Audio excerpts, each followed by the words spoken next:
আমি পুঁজিবাদের একচেটিয়া বুঝি না, যোগ বিয়োগেও ভুল করে বসি।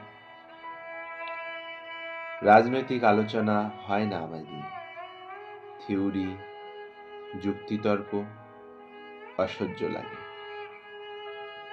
যেমন অসহ্য লাগে তোমার পাশে অন্য কারো ছায়া দেখলে। জানি উচিত নয়, তবুও লাগে, কষ্ট হয়।